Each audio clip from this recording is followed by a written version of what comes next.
Stillness. It's not the first word you'd expect when we talk about love, is it? Romance is usually painted in fire, passion, drama, longing, pursuit. But when it comes to the avoidant, that curious, complex breed of the emotionally armored, the word they crave most in a relationship, the one thing they desire but fear to ask for, is stillness. That's the paradox at the heart of today's story. The one thing avoidants crave in a relationship, but fear to ask, because they want it, deeply, achingly. And yet the moment they feel it approaching, they pull away, like someone reaching for warmth while wearing gloves stitched from fear. I once knew a man named Bram, Dutch, lived on the top floor of a wind-battered building in Rotterdam, where the windows creaked when the sea got loud. Bram was a scientist, meticulous in everything. His shoelaces, his notes, the way he folded his newspaper. But when it came to love, he was a hurricane with a lockbox heart. He dated. Often. Well, handsome fellow. Thoughtful. Polite. But the moment intimacy hinted at permanence, he'd drift. Not abruptly, never that. He was too civil for drama. But slowly, silently, like smoke from a dying candle. And then came Annika. Ah, Annika. She didn't chase him. She didn't over-text or over-promise or pry at his quiet. She simply was. She had this peculiar strength, not loud, but unshakable. She didn't flinch when he disappeared for 2 days, didn't punish him with silence when he returned. She'd just say, "Glad you're back," and keep stirring her tea. And that confused him, because Bram was used to being either pursued or left. But here was a woman who neither chased nor ran. She just stayed still. He told me once, over an overbrewed coffee and a rainy window, "It's like she doesn't require anything from me, but she sees everything. I can't hide." That, right there, that is the fear. And also the hunger. You see, avoidants aren't afraid of love. That's a myth. They're afraid of what love asks. Exposure, vulnerability, the possibility of being seen fully, not just admired for their cleverness or competence, but witnessed in their weakness. Stillness, for them, is terrifying, because stillness strips away the theater. When you stop chasing an avoidant, when you don't demand affection or performance, when you simply exist with them, patiently, warmly, without agenda, something magical begins to happen. They soften, not all at once, and not without relapses into old rhythms, but the armor starts to rust. The reason? Because stillness is safe, and safety is rare in the world of an avoidant. Most avoidants were once children who learned that emotional expression was dangerous. Perhaps a parent was explosive or absent, or so enmeshed that they became suffocating. Love became a minefield. So the avoidant learned to tiptoe, to self-soothe, to hide, to survive.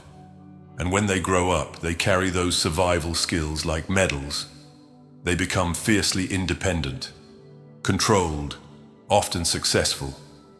But beneath all that competence is a child who never learned what it means to be held without needing to perform. Let me tell you about Lucia. She was Italian, raised in the hills of Emilia-Romagna. Her mother adored her, but adored her performance. High grades, neat posture, good behavior. Love was conditional. Approval was currency. Lucia became an expert in giving people what they wanted before they even asked. She dated men who praised her grace, her intelligence, her beauty, but none of them ever saw her. Until she met Julian. Julian was not a romantic in the cinematic sense. He didn't bring flowers or make dramatic gestures, but he listened. When she spoke, he never interrupted. And when she didn't speak, which happened more often as they got closer, he didn't fill the silence with his own voice. He just stayed. One evening, she told him, without warning, without eye contact, that she sometimes cried in the shower so she wouldn't have to explain why. He didn't say, "That's so sad." He didn't offer solutions. He just reached across the table, touched her hand once, briefly, and said, "That must be lonely." That, for her, was love. Because it wasn't a rescue, it was recognition. Stillness, you see, is not passive. It is an active, alert state. It's the ability to sit with someone in their full complexity and not flinch, not solve, not analyze, just be. Avoidants crave this like parched soil craves rain. But, and this is crucial, they don't know how to ask for it. Because asking requires vulnerability, and vulnerability feels like a loss of control. Control is the fortress they've lived in for decades. You don't ask someone to lower the drawbridge when you've spent your life believing enemies live outside. So what do they do instead? They test. They pull away to see if you'll chase. Because if you chase, it confirms their belief. Closeness means pressure. They go quiet to see if you'll panic. If you do, it tells them, love means emotional enmeshment. They undershare because they're watching how you respond to absence. Not because they don't want to talk, but because they need to know.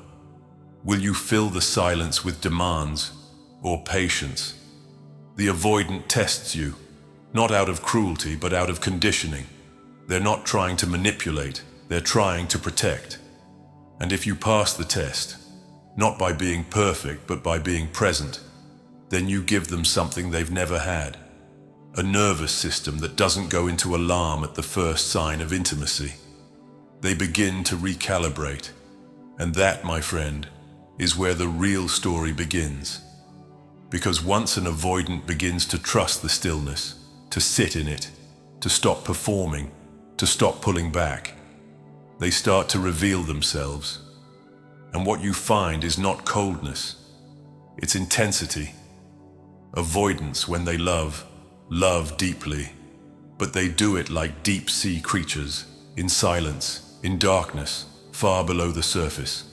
They don't love loudly.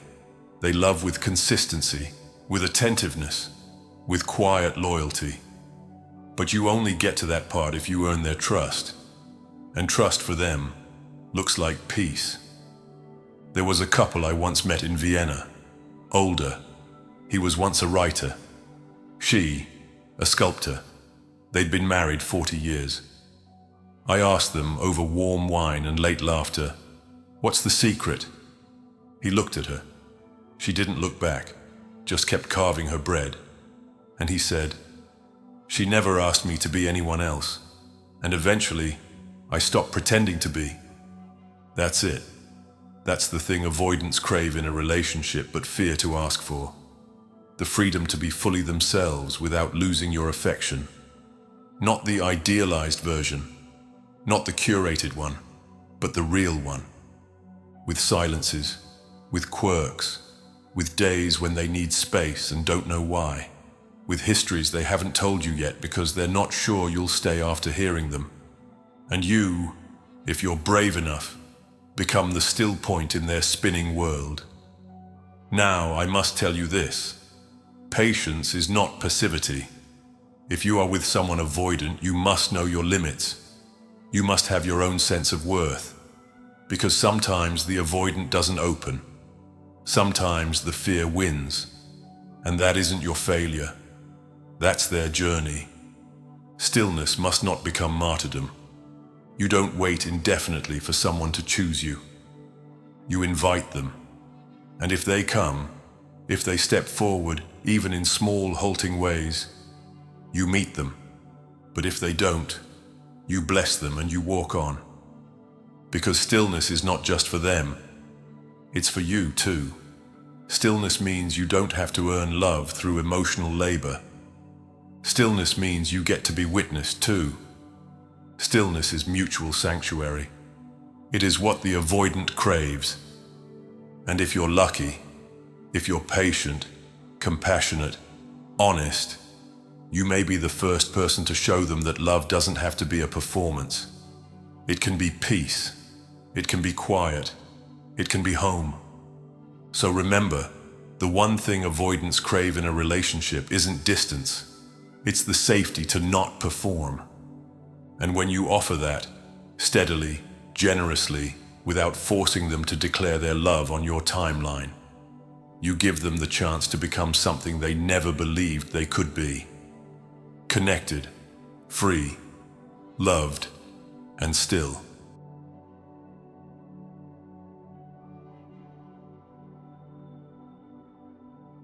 If you believe this video might help someone dear to you, share it with them. A small gesture on your part could mean the world to a friend in need.